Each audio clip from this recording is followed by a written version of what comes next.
అల్లూరి సీతారామరాజు 129వ పుట్టినరోజు సందర్భంగా అందరికీ శుభాకాంక్షలు, శుభోదయం, నమస్కారం. అంటే 1000 ఏళ్ళు వర్ధిల్లు అంటే అర్థం ఏంటంటే 1000 ఏళ్ళు జీవించి ఉండడం కాదు, అంటే ఎన్నో జన్మల తర్వాత వచ్చేది మానవ జన్మ చాలా ఉత్తమమైనది అని చెప్తారు. అంటే ఒక పర్పస్ ఉంటుంది మనకి, ఏదో మనిషిగా వచ్చామంటే ఏదో ఒక పర్పస్ ఉంటుంది. మనం ఏం చేయాలనుకుంటున్నామో భగవంతుడు అక్కడ ఇరికిస్తాడు తీసుకొచ్చి.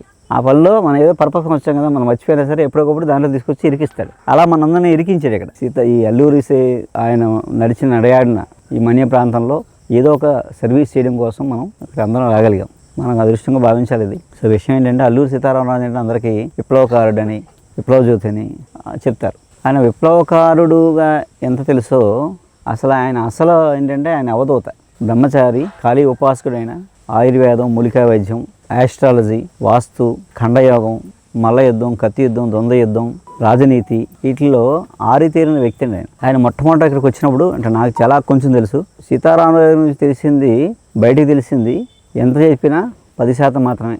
తెలుసుకోవాలంటే ఇంకా 90% ఉంది, అంత వర్క్ చేయొచ్చు ఆయన మీద. ఆయన మొట్టమొదట కృష్ణదేవపేట వచ్చినప్పుడు ఆ పక్కన ఒక ఊరిలో కొన్నాళ్ళు ఉన్నారండి. ఆయన అందరికీ ముహూర్తాలు పెట్టేవారు, అలాగే వైద్యం చేసేవారు, మూలికా వైద్యం చేసేవారు. అక్కడ ఆ ఊళ్ళో నీళ్ళు పడేవి కాదు. ఆ ఊళ్ళో నూతులు తవ్వితే నీళ్ళు, అందరూ పక్కన ఒక 3-4 కిలోమీటర్ల దూరంలో ఒక చిన్న వాగు ఉంటే ఆ వాగులోకి వచ్చి అక్కడ నీళ్ళు పట్టుకెళ్ళేవారు అందరూ. ఎందుకు నీళ్ళు అలా తీసుకెళ్ళి నువ్వు తవ్వుకోవచ్చు కదా అంటే ఇక్కడ ఎన్ని దేవునా పడదన్నారు.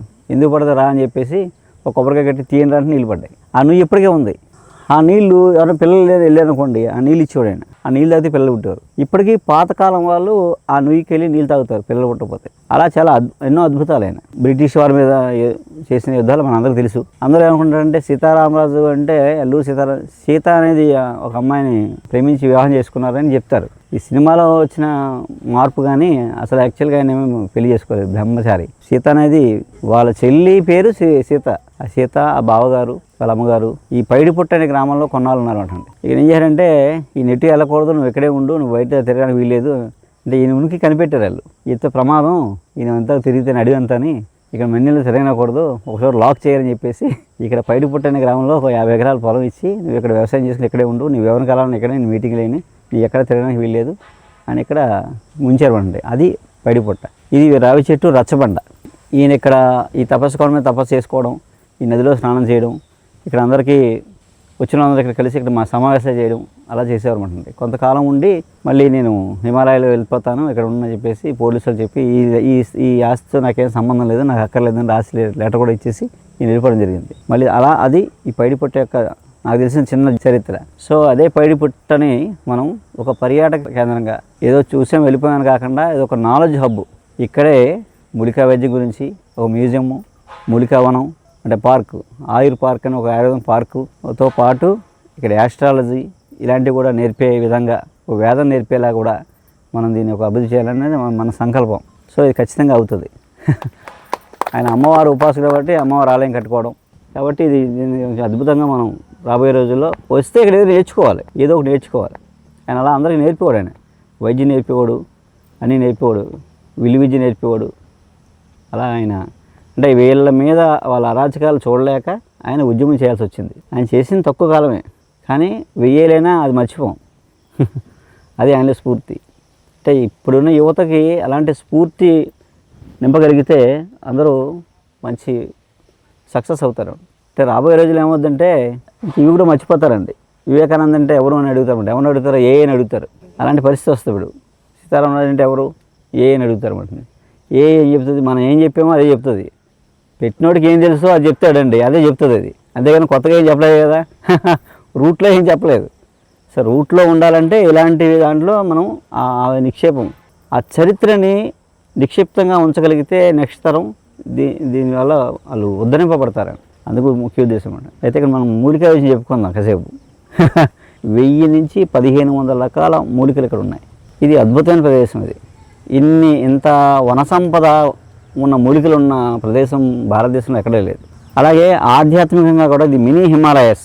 ఈ ప్రాంతం అంతా మినీ హిమాలయస్. సీతారామరాజు, పాగపడి గురు అనేటోళ్ళు ఎన్నో శివాలయాలు, శివలింగాలు ప్రతిష్ఠ చేశారు. శివలింగం అంటే ఏదో శిల్పం చెక్కడం కాదు, అక్కడ ఉన్న రాయిని పెట్టి వాళ్ళే స్నానం చేసి అభిషేకం చేసుకుని ఏదో పైడి పూతుకుంటా ఇలాంటివన్నీ చాలా పెట్టారు ఉంటాయి. అలా ఇక్కడ శివశక్తి స్వరూపం, అలాగే విష్ణు శక్తి స్వరూపం, అమ్మవారి శక్తి రూపాలు, ఇక్కడ కొన్ని 100,000 ఆలయాలు ఉన్నాయన్నమాట అండి. అలా ఏంటంటే ఆధ్యాత్మికంగా చాలా అద్భుతమైన ప్లేస్. ఒక పక్క ఆరోగ్యపరంగా చాలా మంచిది. ఇక్కడికి వచ్చేమి మనం ఆ మొక్కలని మనం తెలియకల్లా, ఏం తెలియకుండా వచ్చినా ఆ మొక్కలు గాలి పీలిస్తే చాలా డబ్బులు పోతాయి ఇక్కడ. అలా ఏంటంటే కొన్ని కర్మలు పోతాయి. ఈ ప్రదేశానికి వస్తే కొన్ని కర్మలు పోతాయి. ఒక్కో ప్లేస్కి వెళ్తే ఒక్కొక్క కర్మ పోతుంది అనమాట. అలాంటి విశేషమైన ప్రదేశం ఇది. సో ఈ పైడిపుట్టలో ఈయన ఈ తపస్సుకొండ, వాగు, ఈ రచ్చబండ, ఇది ట్రయాంగిల్ ఎంత ఉండదు, జస్ట్ ఒక 1.5 km ఉంటుంది. ఇలా ఒక రౌండ్ వేస్తే ఈ 1.5 kmలో 50 రకాల మొక్కలు తెచ్చాను నేను. ఇంకా ఉన్నాయి అంటే మీకు అన్నీ చెప్పడం టైం లేదని ఈ ఒక 150 మొక్కలు కలెక్ట్ చేయొచ్చు. ఈ 1.5 kmలో 150 రకాల మొక్కలు కలెక్ట్ చేయొచ్చు. ఇవన్నీ ఔషధ మొక్కలే. ఆ గాలి చాలా చదువుకోవడానికి. ఇది మామూలుగా ఊడుగా అంటారండి. సంస్కృతంలో అంకోళం అని పిలుస్తారు. ఊడుగా అంకోళం అని పిలుస్తారు. ఇది మామూలుగా అయితే మనం మందుగా వాడుకుంటాం. దీని నుంచి ఆయిల్ తీయాలంటే ఆయిల్ రాదు. ఇప్పుడు మామూలుగా అయితే ఊడిగాకు రాసుకుంటే నొప్పులు తగ్గుతాయి. ఊడిగాకులు కొబ్బరి నూనెలు వేసి, నువ్వు నూనెలు వేసి 100 గ్రాముల నువ్వు నూనెలో ఒక 10 ఆకులు వేసి మరిగించి చల్లారాక ఆయిల్ రాసుకుంటున్నారనుకోండి రోజుని, మోకాళ్ళ నొప్పులు తగ్గుతాయి. రాయిగా ఒక 6 నెలలు సంవత్సరం రాశారనుకోండి, గుజ్జు కూడా తయారవుతుంది. అలా మోకాళ్ళ నొప్పి నుంచి బయటపడుతుంది. దీనికి ఉపయోగాలు చాలా ఉన్నాయి. దీని లావు చెట్టు బెరడు ఇంత మొక్క తీసుకొని బ్లడ్ మోషన్స్ అవుతుంది అనుకోండి, రక్త విరోచనాలు అవుతుంది అనుకోండి, ఇంత మొక్క అంగుళం ముక్క, అరంగుళం మొక్క చితక్ కొట్టి కొంచెం మధ్యలో వేసి తాగితే, ఒక్కసారి తాగితే మోషన్స్ కట్, ఆ బ్లడ్ మోషన్స్ ఆగిపోతాయి. నెల నుంచి అయ్యే బ్లడ్ మోషన్స్ కూడా ఉదాహరణ తగ్గిపోతాయి, ఒక డోస్తో పోతాయి. అలా అద్భుతం. ఇలా ఈ మొక్కతో 100 వైద్యాలు ఉన్నాయి. ఈ మొక్కతో 100 రకాల వైద్యాలు చేసుకోవచ్చు మనం. ఇవన్నీ ప్రాక్టికల్గా ప్రూవ్డ్. అంటే పుస్తకాల సైంటిఫిక్గా ఏంటని చెప్పలేం, కానీ ఇప్పుడు సైంటిఫిక్గా మనం వర్క్ చేస్తున్నాం. ఇప్పుడు మనం కూడా ఒక R&D ల్యాబ్ పెట్టాం, సైంటిస్ట్ని తీసుకున్నాం. ఈ సైంటిఫిక్గా ఎలా పనిచేస్తుందో చెప్పగలుగుతున్నాం. ఇప్పుడు సైంటిఫిక్ థియరీ ఇప్పుడు ఏంటంటే జనం అంతా శాస్త్రం వేరు, సైన్స్ వేరు. ఇప్పుడున్న మోడర్న్ సైన్స్ వీటిని డీకోడ్ చేయలేదు, చేసేంత టెక్నాలజీ లేదు. ఇదేదో పిచ్చి మొక్క అని చెప్తారు వాళ్ళు. మోడర్న్ సైన్స్ వచ్చాక మనం తప్పుదావ పట్టాం, మన దాన్ని తీసి పక్కన పడేసాం. ఇప్పుడు పూర్వం మనం మొహం ఎలా కడిగేవాళ్ళం, పండు పూలతోటి ఇలా కడిగేవాళ్ళం కదా, అంతే కదండి. ఇలా కడగలేదు మనం, ఇలా తోమలేదు అర్థం కానీ నిలుగా తోమాం. ఇప్పుడు డాక్టర్లు ఏం చెప్తున్నారండి, డెంటిస్టులు, మీరు పళ్ళు ఇలా తోమని చెప్తున్నారు వాళ్ళు. బెస్ట్ అవుద్దా అంటే మళ్ళీ పండు పళ్ళే. అలా ఏంటంటే చదువుకోకముందు కాకరకాయ అన్నాడంట, చదువుకున్నాక కేకరకాయ అన్నాడంట.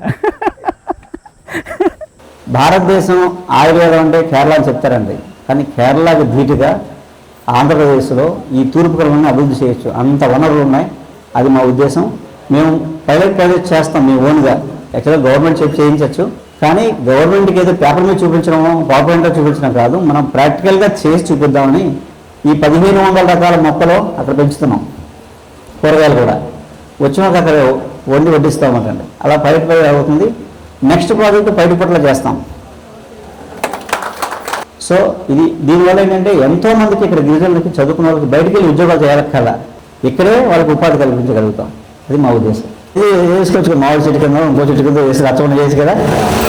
రావి చెట్టు ఎంచుకోవడానికి కారణం చెప్పంటారా? రావి చెట్టు వయసు 900 సంవత్సరాల నుంచి 2000 సంవత్సరాలు.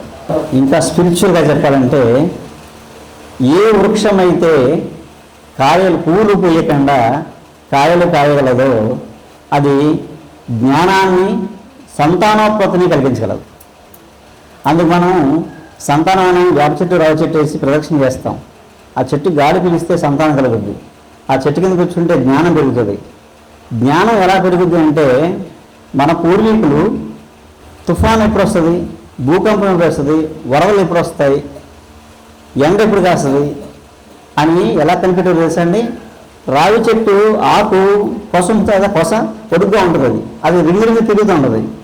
ఆ తిరగడానికి గమనం బట్టి ఎప్పుడు వర్షం వస్తే చెప్పగలరు, ఎప్పుడు తుఫాన్ వస్తే చెప్పగలిగారు, ఎప్పుడు భూకంపం వస్తే చెప్పగలరు. అది రావి చెట్టు ఆ మెసేజ్ ఇవ్వగలుగుతాం. 2, రావి చెట్టు కింద కూర్చుని తపస్సు చేస్తే మన వాళ్ళకి వరకు బాగాలేదు అనుకోండి, మనకు ఖచ్చితంగా మెసేజ్ వస్తుంది. సో ఒక డివైన్ సర్వీస్గా ఉన్నప్పుడు ఆ చెట్లు అలా హెల్ప్ చేస్తాయండి. ఆయన చెట్టు వెనక్కి వెళ్ళి 2 ఆకులు వేసుకుని దాని మీద వెళ్ళిపోయి మళ్ళీ ఆయనకి ఎలా వచ్చిన మెసేజ్, చెట్లు మెసేజ్ పంపిస్తాయండి. అలాంటి చెట్ల ద్వారా మెసేజ్ వచ్చింది. సెల్ ఫోన్ కన్నా ఫాస్ట్గా చెట్ల నుంచి మెసేజ్ నేను తీసుకొచ్చాను. అది అద్భుతమైన వనదేవతల యొక్క రహస్యం ఇది. సో అలాంటి వాటి మీద అపారమైన పట్టున్న మనిషి అయినా. సో అది లోతైన నాలెడ్జ్. అలాంటి నాలెడ్జ్ కూడా మనం నెక్స్ట్ తరం నేర్పుతాం. నమస్కారం.